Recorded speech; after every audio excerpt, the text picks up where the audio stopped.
Well, good afternoon, and how the devil are you? Great to have you along today. Leon Delany here with you. It's Canberra Live on 2CC, and it's your chance to have your say. Anytime you feel like having a whinge, just pick up the phone, 6255 1206. I'll listen when others won't. You can send a text if you like, 0488 266 266, or email. Go to the 2CC website, that's 2cc.net.au, and click on the feedback icon, and you can take your time there to compose your email. I won't necessarily read it, but you can take your time and compose it anyway. It's about 5:07. The federal Labor leader, Anthony Albanese, has come up with another one of his crackerjack ideas. Yes, he wants to give everybody $300 cash bonus after they get their second vaccine shot. Whether it's Pfizer, AstraZeneca, doesn't matter. If you get your second shot, you get $300 cash. Doesn't matter if you're multi-millionaire, you still get $300 cash. The one point he has made, which is, well, it's kind of valid. If you give everybody cash at the beginning of December, they're likely to spend it in the lead up to Christmas, and it could well be a bit of a boost for struggling businesses and a bit of a support for the economy at a time when it really does need some help. That's about the only point where I think he's onto something. But as for the rest of it, do we need $300 to go and get vaccinated? Most of us will do it because we want to get vaccinated. Joining me now, the federal member for Bean, it's David Smith. Good afternoon. Good afternoon, Leon. How are you? Really well. Thanks for joining us today. So $300 for everybody, even if they're super rich. They don't need the extra money, do they? Well, look, Leon, if they want to make a donation to charity, there are many good charities around. I'm not necessarily pointing to the CEO of Harvey Norman, but look, Leon, I think in the end, there's a reason why almost half of Australia has been in lockdown over the last 4 to 6 weeks. Our rate of vaccination, whilst it's improving, is still incredibly low. So effectively, we think this is an idea that can actually help. It might be something that really gets us from a 60% to an 80% level, but at the same time, it does actually put money back into the economy. And one of the things... Well, that part I can agree with, but just before we get onto that, this idea that offering a cash incentive is going to help improve the vaccination rate, aren't you the crowd that keep on saying the Prime Minister had 2 jobs, quarantine and vaccine rollout, and he's failed on them both? It doesn't matter how enthusiastic we are about getting a vaccine. It doesn't matter what the incentive is to get a vaccine. We need the supply to be fixed, don't we? Look, certainly one of the main problems has been supply. But as we see more supply come in, Leon, I think it's actually important that we get as many people to vaccinate and get vaccinated quickly. But look, you're right about supply. I'm not sure if you caught question time today, but one of the issues up in New South Wales at the moment... I'm afraid I work for a living, mate. Well, students are getting vaccines that were diverted from, amongst other things, teachers. So, we do have some crazy issues to still sort out in terms of supply. But look, I think we can still see this as being something that might get people over the edge when we do sort through those supply issues a bit later this year. Okay, now the one part I can agree with, as I said, the cash incentive, if people are given cash, they are likely to spend it.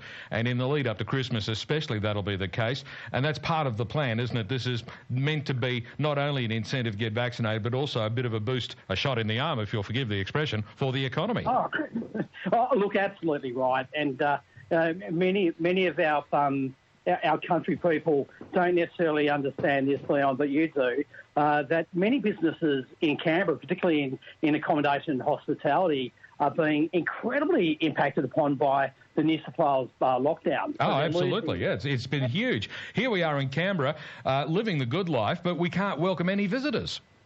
Oh, that's right. So you look at the flow-on impact to jobs. So we're seeing there are parts of the ACT economy where with all the people losing work, they're losing pay, and of course businesses that are struggling to stay viable. Look, I wrote to the Treasurer last week suggesting that it's important that we actually support businesses affected by lockouts, whether they're in red zones or not. Because you'd also realise this, Leon, I've got responsibility for Norfolk Island, and this has just wiped out their tourism industry pretty much for the next month and a half.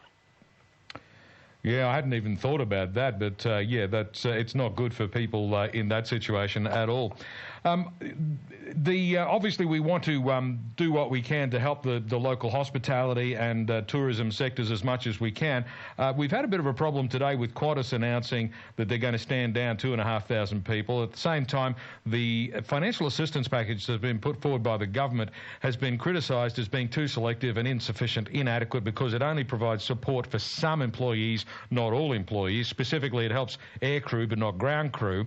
And I spoke to Klaus Benkus from the Transport Workers Union about that. This is obviously affecting people here in Canberra as well as right around Australia.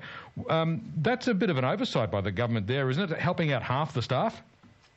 Oh, completely right. And there's some pretty substantially cynical timing too, Leon, in that we've just had a court case settled in relation to, I guess, some of the attempts to outsource much of the Qantas workforce last year, when we obviously saw substantial support rightly going to the aviation industry, but at the same time they took that opportunity to outsource critical parts of their work, including that ground support work. So it's look, the obvious issue though, and a consequence of these challenges with the vaccine rollout and the problems that have flowed out of quarantine have been these lockdowns, which again have particularly affected the whole aviation sector. Yeah, absolutely. Absolutely slammed it.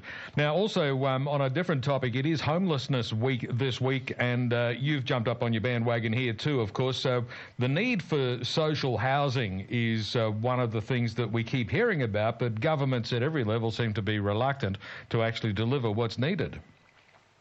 Oh, look, that's right, Leon, and I guess first of all, a bit of a shout out to Vinnie's and the many different advocacy groups that do a great job in shining a light on what is a real social disaster across Australia in terms of the real shortfalls in social and public housing, and we can see the impact in Canberra in terms of affordability of housing with the record prices. Oh, the way things are going, even people with full-time jobs can't afford a house.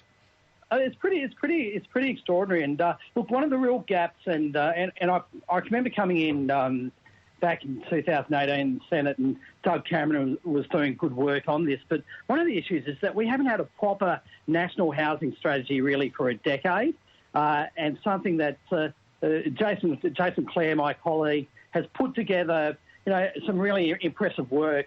But the reality is there's so much more work even beyond this. But the starting point is we need to build substantially more social housing properties right across the country, because the challenge is national. We can't leave it at that. We actually have to put money into the repair and maintenance of the housing in those stocks anyway, because there's so much of that stock, and we sometimes see that this in Canberra too, becomes unavailable because of the not being able to pay those maintenance costs. And at the same time, there needs to be work in terms of supporting affordable housing for many of our workers who otherwise have to travel substantial distances. They can't actually live near where they deliver services. One of the problems with the outbreaks that we're seeing in Sydney, and possibly to an extent in Melbourne as well, is that you've got workers that actually have to travel right across the city to actually get to work. It's not a surprise they come in contact